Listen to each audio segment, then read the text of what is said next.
Hello, and welcome back to Baby Ellis's stories. We now return to The War of the Worlds by H.G. Wells. Chapter 11. At the Window. I have already said that my storms of emotion have a trick of exhausting themselves. After a time I discovered that I was cold and wet, and with little pools of water about me on the stair carpet. I got up almost mechanically, went into the dining room and drank some whiskey, and then I was moved to change my clothes. After I had done that, I went upstairs to my study, but why I did so, I do not know. The window of my study looks over the trees and the railway towards Horsell Common. In the hurry of our departure, this window had been left open. The passage was dark, and by contrast with the picture the window frame enclosed, that side of the room seemed impenetrably dark. I stopped short in the doorway. The thunderstorm had passed. The towers of the Oriental College and the pine trees about it had gone. And very far away, lit by a vivid red glare, the common about the sand pits was visible. Across the light, huge black shapes, grotesque and strange, moved busily to and fro. It seemed indeed as if the whole country in that direction was on fire.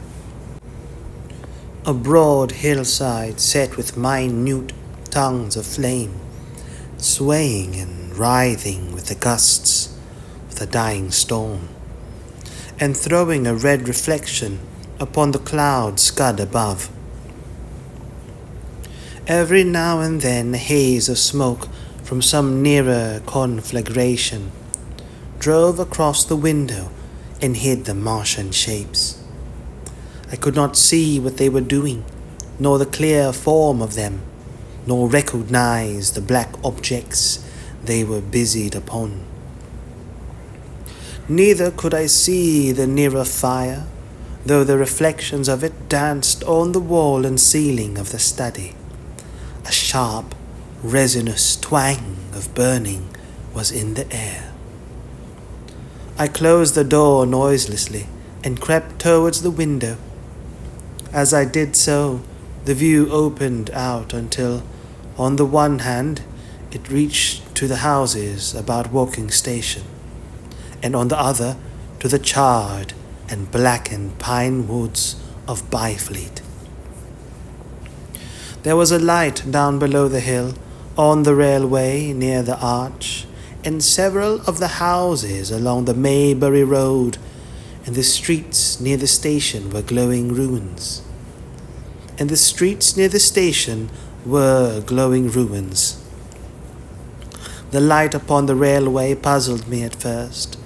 There were a black heap in a vivid glare, and to the night and to the right of that row of yellow oblongs. Then I perceived this was a wrecked train, the forepart smashed and on fire, the hinder carriages still upon the rails. Between these three main centres of light, the houses, the train, and the burning country towards Chobham, stretched irregular patches of dark country, broke here and there by intervals of dimly glowing and smoking ground. It was the strangest spectacle, that black expanse set with fire. It reminded me more than anything else of the potteries when seen at night. Of people at first I could distinguish none, though I peered intently for them. Later I saw against the light of Woking Station a number of black figures hurrying one after the other across the line. And this was the little world in which I had been living securely for years. this fiery chaos. What had happened in the last 7 hours I still did not know, nor did I know, though I was beginning to guess, the relation between these mechanical colossi and the sluggish lumps I had seen disgorged from the cylinder. With a queer feeling of impersonal interest, I turned my desk chair to the window, sat down, and stared at the blackened country, and particularly at the 3 gigantic black things that were going to and fro in the glare about the sand pits. They seemed amazingly busy. I began to ask myself what they could be. Were they intelligent mechanisms? Such a thing, I felt, was impossible. Or did a Martian sit within each ruling, directing, using, much as a man's brain sits and rules in its body? I began to compare the things to human machines, to ask myself, for the first time in my life, how an ironclad or a steam engine would seem to an intelligent lower animal. The tower had left the sky clear, and over the smoke of the burning land, the little fading pinpoint of Mars was dropping into the west, when a soldier came into my garden. I heard a slight scrapping at the fence, and rousing myself from the lethargy that had fallen upon me, I looked down and saw him dimly, clambering over the palings. At the sight of another human being, my torpor passed, and I leaned out of the window eagerly. "Hist!" I said in a whisper. He stopped astride of the fence in doubt. Then he came over and across the lawn to the corner of the house. He bent down and stepped softly. "Who's there?" he said, also whispering, standing under the window and peering up. "Where are you going?" I asked. "God knows." "Are you trying to hide?" "That's it." "Come into the house," I said. I went down, unfastened the door and let him in, and locked the door again. I could not see his face. He was hatless, and his coat was unbuttoned. "My God," he said as I drew him in. "What has happened?" I asked. "What hasn't?" In the obscurity, I could see he made a gesture of despair. "They wiped us out, simply wiped us out," he repeated again and again. He followed me, almost mechanically, into the dining room. "Take some whiskey," I said, pouring out a stiff dose. He drank it.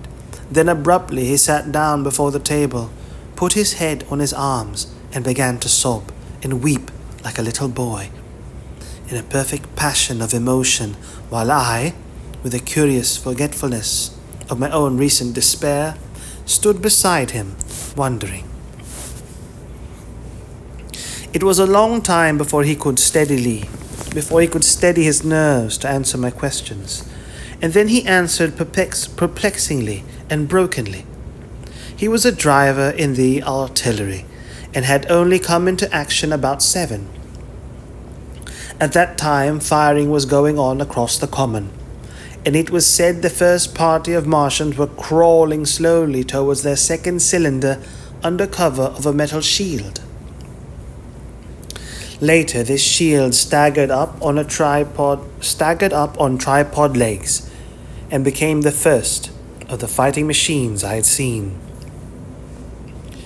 The gun he drove had been unlimbered near Horsell, in order to command the sand pits, and its arrival it was that had precipitated the action. As the limber gunners went to the rear, his horse trod in a rabbit hole and came down, throwing him into a depression of the ground. At the same moment, the gun exploded behind him. The ammunition blew up. There was fire all about him, and he found himself lying under a heap of charred, dead men and dead horses. "I lay still," he said, "scared out of my wit, with the forequarter of a horse atop of me. We've been wiped out, and the smell, good God, like burnt meat. I was hurt across the back by the fall of the horse, and there I had to lie until I felt better. Just like parade, it had been a minute before, then stumble, bang, swish. Wiped out, he said. He had hid under the dead horse for a long time, peeping out furtively across the common. The Cardigan men had tried a rush in skirmishing order at the pit, simply to be swept out of existence. Then the monster had risen to its feet and had begun to walk leisurely to and fro across the common, among the few fugitives, with its head-like hood turning about exactly like the head of a cow-led human being. A kind of arm carried a complicated metal case, about which green flashes scintillated, and out of the funnel of this there smote the heat ray. In a few minutes there was, so far as the soldier could see, not a living thing left upon the common, and every bush and tree upon it that was not already a blackened skeleton was burning. The hussars had been on the road beyond the curative. The hussars had been on the road beyond the curvature of the ground, and he saw nothing of them. He heard the Maxims rattle for a time and then become still. The giant saved Woking Station and its cluster of houses until the last. Then in a moment the heat ray was brought to bear, and the town became a heap of fiery ruins. Then the thing shut off the heat ray, and, turning its back upon the artillerymen, began to waddle away towards the smouldering pine woods that sheltered the second cylinder. As it did so, a second glittering titan built itself up out of the pit. The second monster followed the first, and at that the artilleryman began to crawl very cautiously across the hot heather ash towards Horsell. He managed to get alive into the ditch along by the side of the road and so escaped to Woking. There his story became ejaculatory. The place was impassable. It seemed there were a few people alive there, frantic for the most part, and many burned and scalded. He was turned aside by the fire, and hid among some almost scorching heaps of broken wall as one of the Martian giants returned. He saw this one pursue a man, catch him up in one of its steely tentacles, and knocked his head against the trunk of a pine tree. At last, after nightfall, the artilleryman made a rush for it and got over the railway embankment. Since then he had been skulking along towards Maybury in the hope of getting out of danger Londonward. People were hiding in trenches and cellars, and many of the survivors had made off towards Woking village and Send. He had been consumed with thirst until he found one of the water mains near the railway arch smashed, and the water bubbling out like a spring upon the road. That was the story I got from him. Bit by bit, he grew calmer, telling me and trying to make me see the things he had seen. He had eaten no food since midday, he told me early in his narrative, and I found some mutton and bread in the pantry and brought it into the room. We lit no lamp for fear of attracting the Martians, and ever and again our hands would touch upon bread or meat. As he talked, things about us came darkly out of the darkness, and the trampled bushes and broken rose trees outside the window grew distinct. It would seem that a number of men or animals had rushed across the lawn. I began to see his face, blackened and haggard, as no doubt mine was also. When we had finished eating, we went softly upstairs to my study, and I looked again out of the open window. In one night the valley had become a valley of ashes. The fires had dwindled now. Where flames had been there were now streamers of smoke. Where flames had been, there were now streamers of smoke, but the countless ruins of shattered and gutted houses, and blasted and blackened trees that the night had hidden stood out now gaunt and terrible in the pitiless light of dawn. Yet here and there some object had had the luck to escape. A white railway signal here, the end of a greenhouse there, white and fresh amid the wreckage. Never before in the history of warfare had destruction been so indiscriminate and so universal.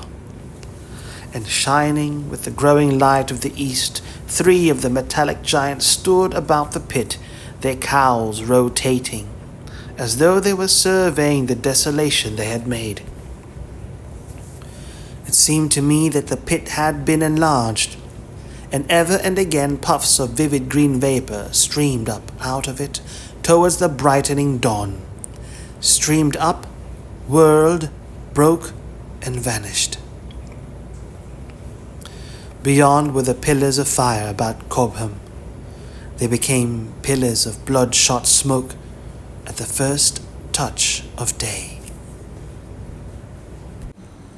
Chapter 12. What I saw of the destruction of Weybridge and Shepperton. As the dawn grew brighter, we withdrew ourselves from the window from which we had watched the Martians, and went very quietly downstairs. The artilleryman agreed with me that the house was no place to stay in. He proposed, he said, to make his way Londonward, and thence rejoin his battery, number 12 of the Horse Artillery. My plan was to return at once to Leatherhead, and so greatly had the strength of the Martians impressed me that I had determined to take my wife to New Haven, and go with her out of the country forthwith. For I already perceived clearly that the country about London must inevitably be the scene of a disastrous struggle before such creatures as these could be destroyed.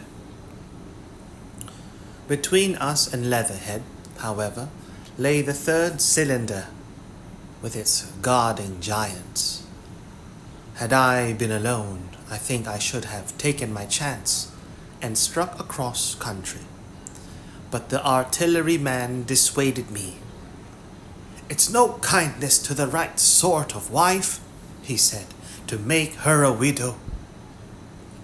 And in the end I agreed to go with him under cover of the woods, northward as far as Street Cobham, before I parted with him. Thence I would make a big detour by Epsom to reach Leatherhead.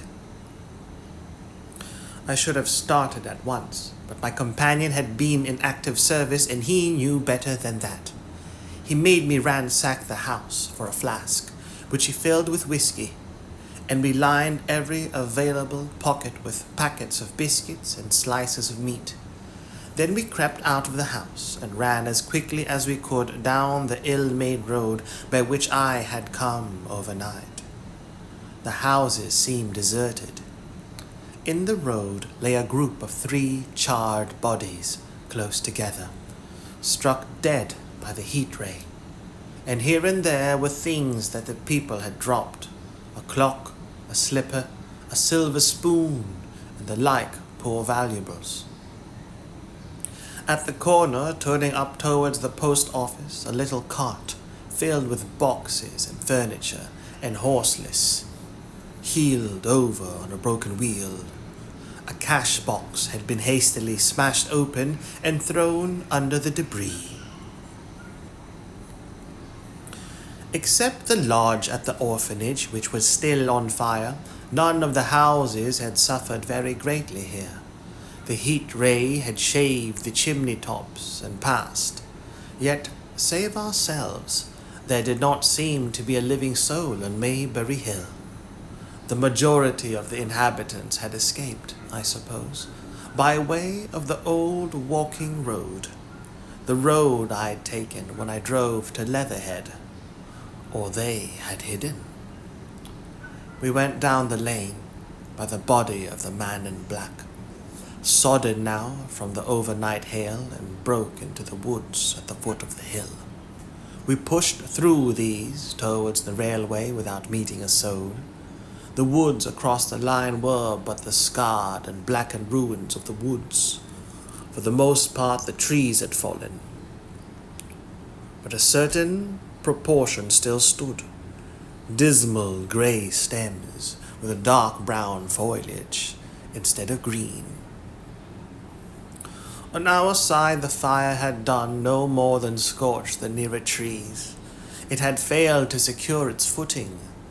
In one place the woodmen had been at work on Saturday. Trees felled and freshly trimmed lay in a clearing with heaps of sawdust by the sawing machine and its engine. Hard by was a temporary hut, deserted. There was not a breath of wind this morning, and everything was strangely still. Even the birds were hushed. As we hurried along, I and the artilleryman talked in whispers and looked now and again over our shoulders. Once or twice we stopped to listen. After a time we drew near the road, and as we did so, we heard the clatter of hoofs, and saw through the tree stems 3 cavalry soldiers riding slowly towards Woking. We hailed them, and they halted while we hurried towards them. It was a lieutenant and a couple of privates of the 8th Hussars, with a stand like a theodolite, which the artillerymen told me was a heliograph. "You are the first men I've seen coming this way this morning," said the lieutenant. "What's brewing?" His voice and face were eager. The men behind him stared curiously. The artilleryman jumped down the bank into the road and saluted. "Gun destroyed last night, sir. Have been hiding. Trying to rejoin battery, sir. You'll come in sight of the Martians, I expect, about half a mile along this road." "What the dickens are they like?" asked the lieutenant. "Giants in armor, sir, 100 feet high, 3 legs and a body, like aluminium, with a mighty great head in a hood, sir." "Get out," said the lieutenant. "What confounded nonsense! You'll see, sir, they carry a kind of box, sir, that shoots fire and strikes you dead." "What do you mean? A gun?" "No, sir." The artilleryman began a vivid account of the heat ray. Halfway through, the lieutenant interrupted him and looked up at me. I was still standing on the bank by the side of the road. "Did you see it?" said the lieutenant. "It's perfectly true," I said. "Well," said the lieutenant, "I suppose it's my business to see it too. Look here," to the artilleryman. "We're detailed here, clearing people out of their houses. You'd better go along and report yourself to Brigadier General Marvin and tell him all you know. He's at Weybridge. Know the way?" "I do," I said, and he turned his horse southward again. "Half a mile, you say?" said he. "At most," I answered, and pointed over the treetops southward. He thanked me and rode on, and we saw them no more. Farther along, we came upon a group of 3 women and 2 children in the road, busy clearing out a labourer's cottage. They had got hold of a little hand truck and were piling it up with unclean-looking bundles and shabby furniture. They were all too assiduously engaged to talk to us as we passed. By Byfleet Station we emerged from the pine trees and found the country calm and peaceful under the morning sunlight. We were far beyond the range of the heat ray there, and had it not been for the silent desertion of some of the houses,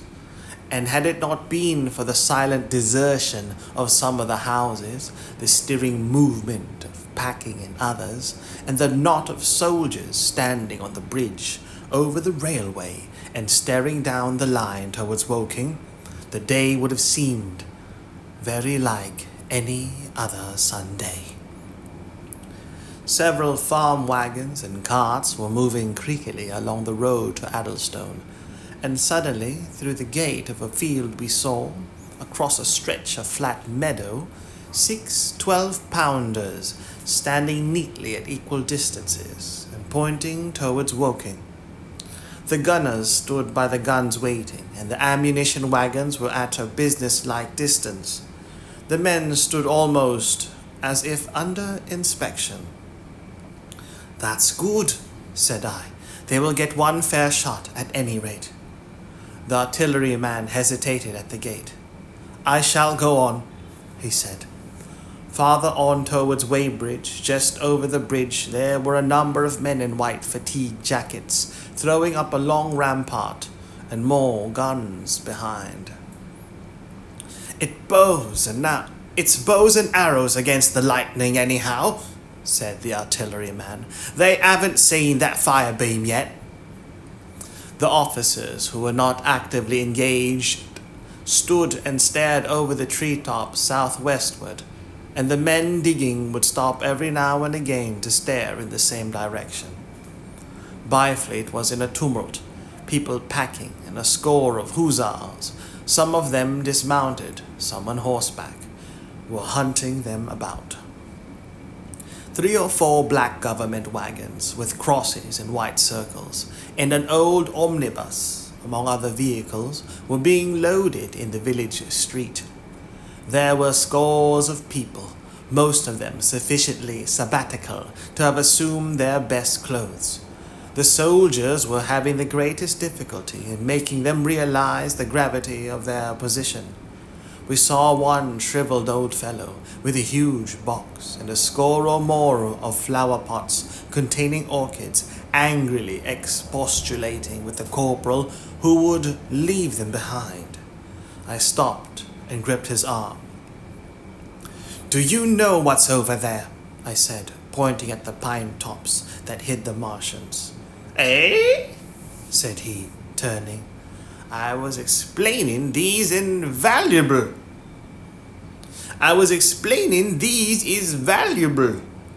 "Death!" I shouted. "Death is coming! Death!" And leaving him to digest that if he could, I hurried on after the artilleryman. At the corner I looked back.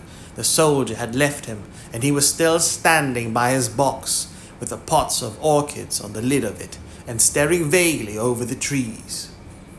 No one in Weybridge could tell us where the headquarters were established. The whole place was in such confusion as I had never seen in any town before. Carts, carriages everywhere, the most astonishing miscellany.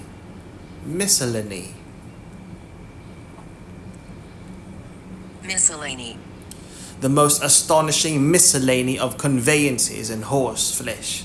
The respectable inhabitants of the place, men in golf and boating costumes, wives prettily dressed, were packing, riverside loafers energetically helping, children excited and, for the most part, highly delighted at this astonishing variation of their Sunday experiences.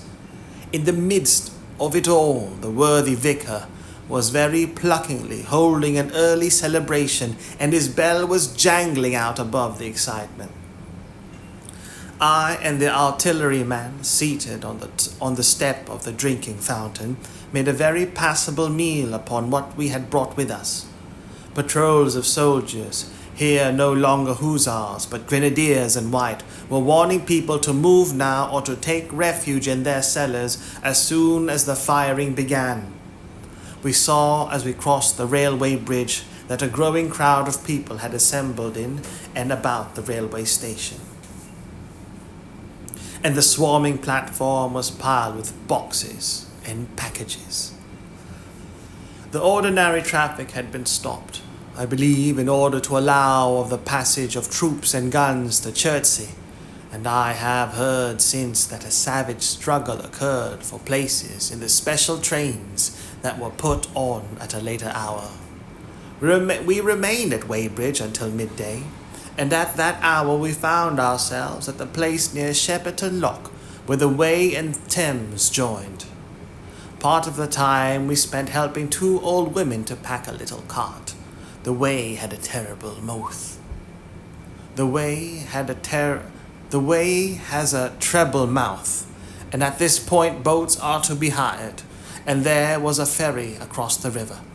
On the Shepperton side was an inn with a lawn, and beyond that the tower of Shepperton Church. It has been replaced by a spire, rose above the trees. Here we found an excited and noisy crowd of fugitives. As yet the flight had not grown to panic. But there were already far more people than all the boats going to and fro could enable to cross. People came panting along under heavy burdens.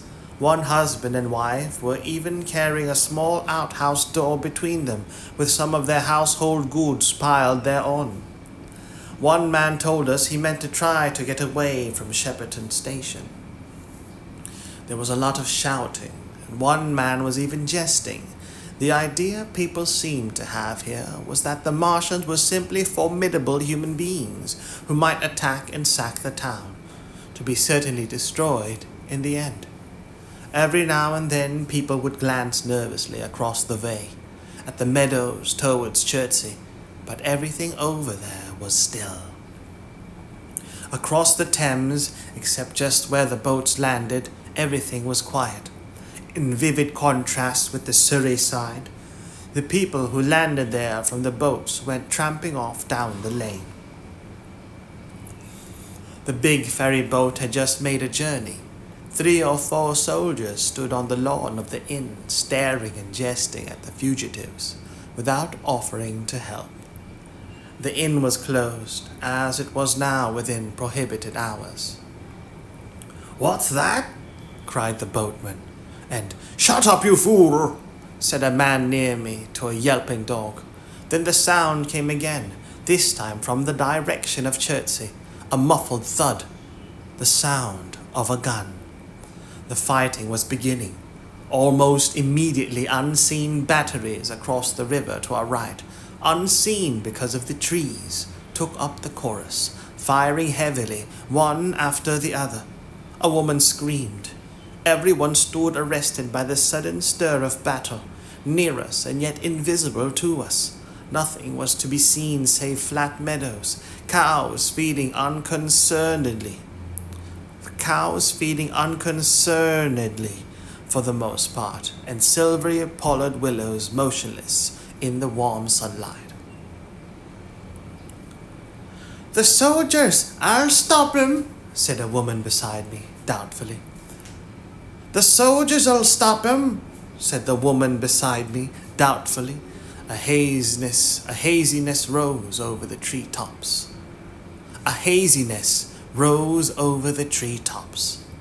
Then suddenly we saw a rush of smoke far away up the river, a puff of smoke that jerked up into the air and hung, and forthwith the ground heaved underfoot, and a heavy explosion shook the air, smashing 2 or 3 windows in the houses near, and leaving us astonished. "Here they are!" shouted a man in a blue jersey. "Yonder! Just see them! Yonder!"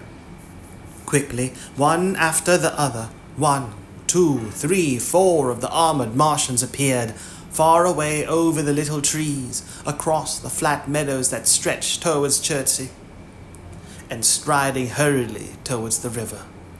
Little, cowled figures they seemed at first, going with a rolling motion, and as fast as flying birds. Then, advancing obliquely towards us, came a 5th.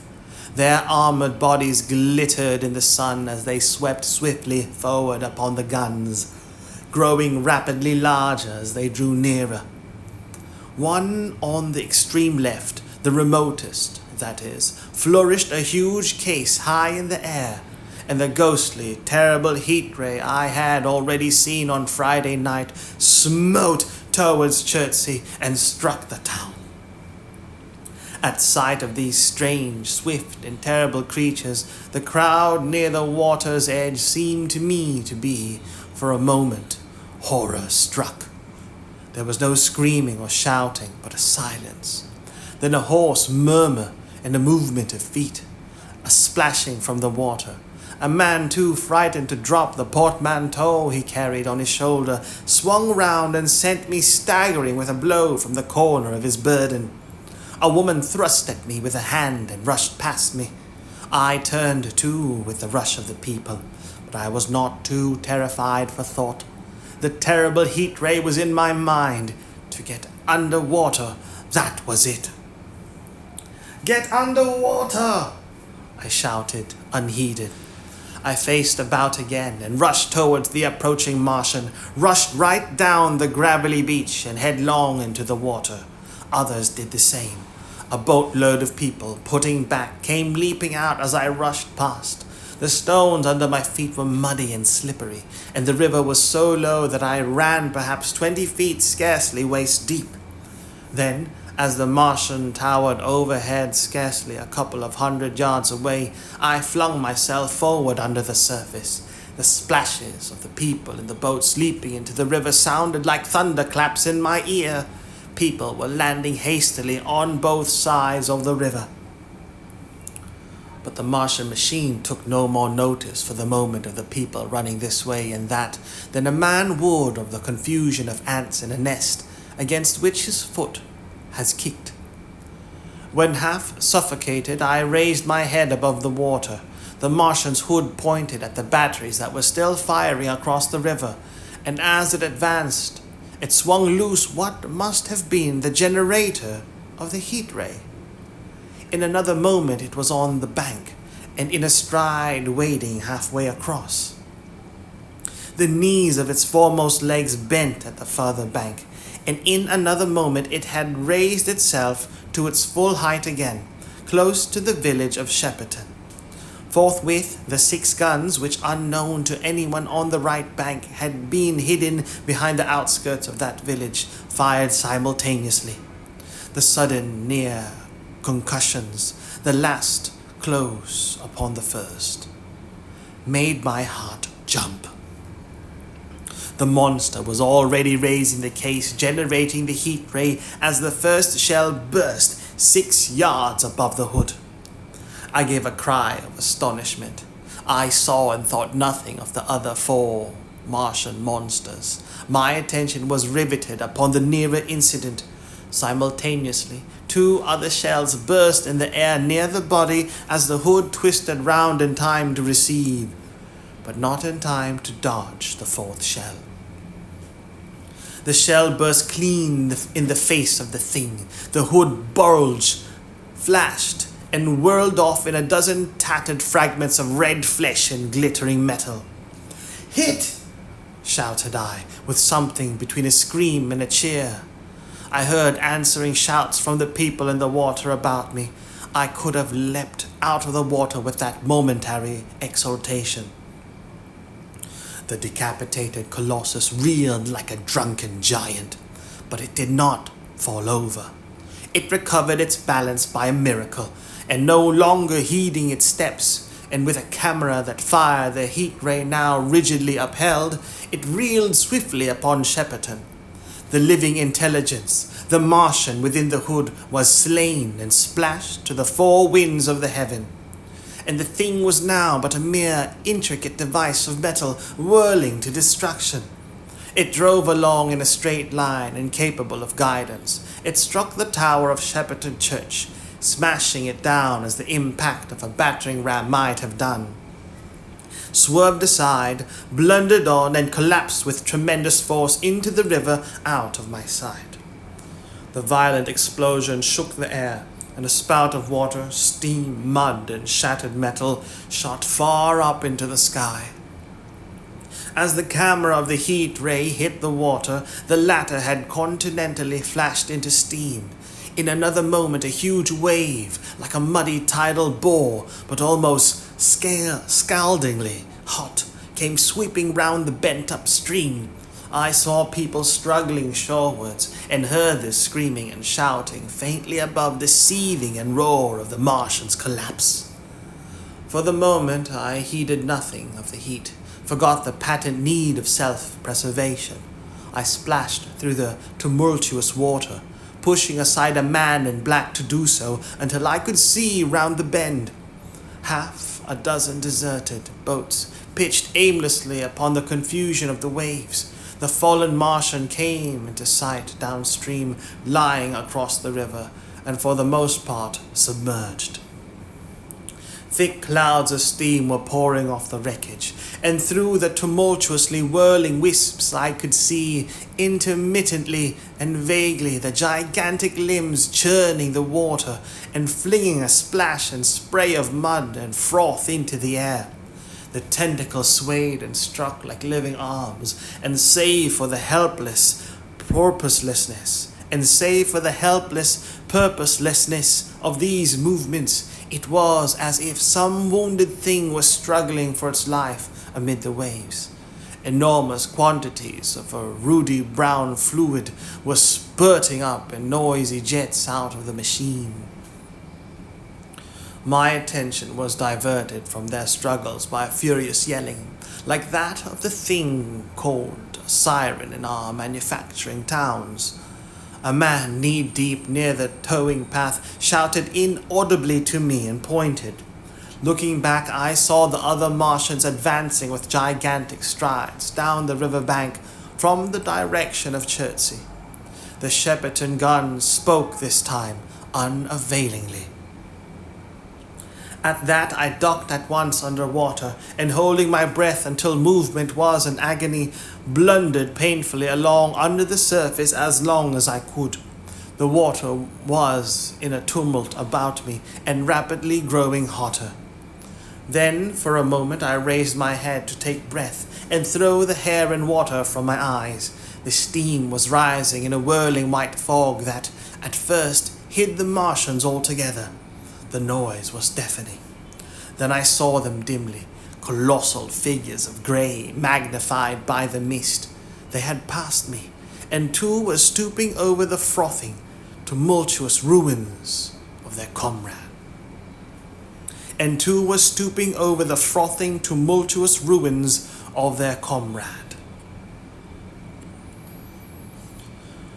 Tumultuous, making a loud, confused noise. Uproarious, loud, tempestuous, tumultuous. The third and fourth stood beside him in the water, one perhaps 200 yards from me, the other towards Lilham. The generators of the heat rays waved high, and the hissing beams smote down this way and that. The air was full of sound, a deafening and confusing conflict of noises. The clangorous din of the Martians, the crashing of falling houses, the thud of trees, fences, sheds flashing into flame, and the crackling and roaring of fire. Dense black smoke was leaping up to mingle with the steam from the river, and as the heat ray went to and fro over Weybridge, its impact was marked by flashes of incandescent white that gave place at once to a smoky dance of lurid flames. The nearer houses still stood intact, awaiting their fate, shadowy, faint, and pallid in the steam, with the fire behind them going to and fro. For a moment, perhaps, I stood there, breast high in the almost boiling water, dumbfounded at my position, hopeless of escape. Through the reek I could see the people who had been with me in the river scrambling out of the water through the reeds like little frogs hurrying through grass from the advance of a man, or running to and fro in utter dismay on the towing path. Then suddenly the white flashes of the heat ray came leaping towards me. The houses caved in as they dissolved at its touch and darted out flames. The trees changed to fire with a roar. It flickered up and down the towing path, licking off the people who ran this way and that, and came down to the water's edge not 50 yards from where I stood. It swept across the river to Shepperton, and the water in its track rose in a boiling wheel crested with steam. I turned shoreward. In another moment, the huge wave, well nigh at the boiling point, had rushed upon me. I screamed aloud, and scalded, half-blinded, agonized. I staggered through the leaping, hissing water towards the shore. Had my foot stumbled, it would have been the end. I fell helplessly in full sight of the Martians upon the broad, bare, gravely spit that runs down to mark the angle of the Wey and Thames. I expected nothing but death. I have a dim memory of the foot of a Martian coming down within a score of yards of my head, driving straight into the loose gravel, whirling it this way and that, and lifting again, of a long suspense, and then of the four carrying the debris of their comrade between them, now clear, and then presently faint through a veil of smoke, receding intermittably, as it seemed to me, across a vast space of river and meadow.